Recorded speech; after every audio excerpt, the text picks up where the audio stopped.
Welcome to The Explainer. Today, we're taking a hard look at one of the most controversial books ever written, Robert Greene's The 48 Laws of Power. I mean, this book promises to be a masterclass in influence, drawing on 3,000 years of history. But here's the big question. What if its core advice, when you really put it to the test, is just fundamentally flawed? So, is it a brilliant guide or a toxic manual? We're going to tackle that question head-on. We are pitting Greene's infamous laws against the actual findings of modern science to see what holds up and what completely falls apart. Okay, let's get right into it. Here's our game plan for today.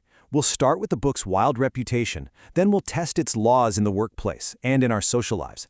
After that, we'll break down the trouble with calling these things laws. And finally, we'll talk about how to get some real wisdom out of this thing. All right, first up, let's try to understand why this book has such a powerful and, let's be honest, kind of dangerous reputation. The whole appeal is that it claims to have bottled 3,000 years of human power dynamics into 48 ruthless rules. Greene uses these amazing historical figures, Caesar, Carnegie, you name it, and he wraps the rules in these compelling stories that make them feel so timeless and profound.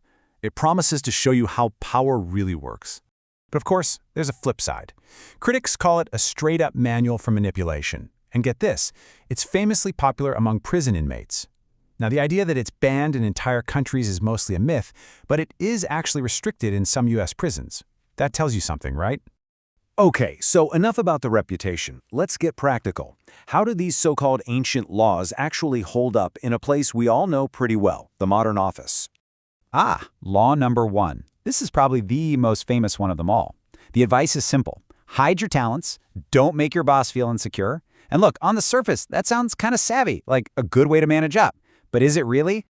Well, modern research basically says no way. In fact, it's a recipe for career stagnation, not success. The world has changed. If you follow this law, all you're really doing is tying your career to an insecure manager who probably isn't going anywhere fast. And here's the data to prove it. Harvard Business Review research found that managers who actually open doors for their employees boost their own chances of promotion by 30%. The takeaway is crystal clear. Playing small under a fearful boss keeps you small.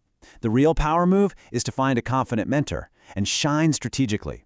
Your success becomes their success, and that's the win-win that actually gets you promoted.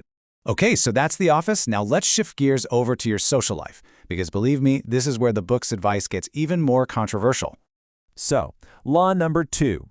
Greene argues that your friends are just going to get envious and betray you, but a former enemy? Oh, they'll be super loyal because they have more to prove. I mean, it's a deeply, deeply cynical view of human connection. But what does reality tell us? Cooperation wins, period. Research from game theory, like Robert Axelrod's famous work, shows that trusting win-win strategies consistently beat out cynical win-lose tactics in the long run. And this isn't just theory. In the real world, from chimpanzee societies to human boardrooms, having more friends and fewer enemies is a direct predictor of success and power. Cooperation, not constant suspicion, is what builds real alliances. And check this out, because this just demolishes law number 4. Always say less than necessary. Greene advises that silence makes you seem more powerful and profound, but research consistently shows the exact opposite. In group settings, the people who talk more are perceived as more competent and more confident, and they are way more likely to emerge as leaders. So all of this really points to the book's fundamental problem. It treats these historical anecdotes as if they're universal, ironclad laws. And they're not laws at all, they're maxims. A maxim is just a rule of thumb, and unlike a scientific law, its effectiveness is entirely dependent on the context. These are only useful in very specific, often cutthroat situations. Misapply them, and they are going to backfire on you spectacularly. And this right here perfectly illustrates the lack of a coherent system. The book is just riddled with contradictions. For every law telling you to act like a king and stand out, there's another one advising you to conform and behave like others.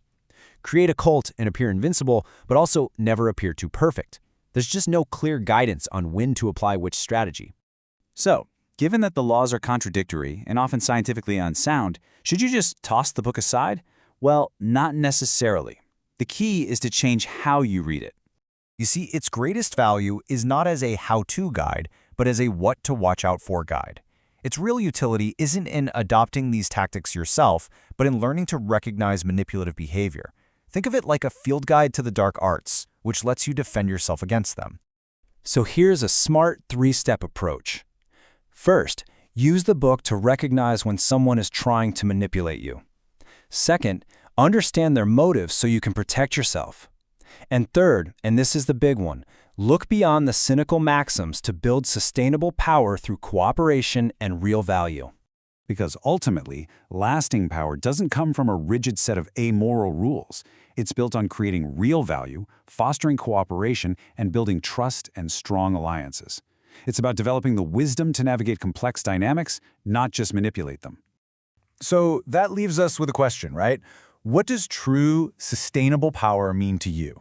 Because the goal isn't just to understand the dark side of power, the Greene documents, but to consciously choose a better, more effective path for yourself.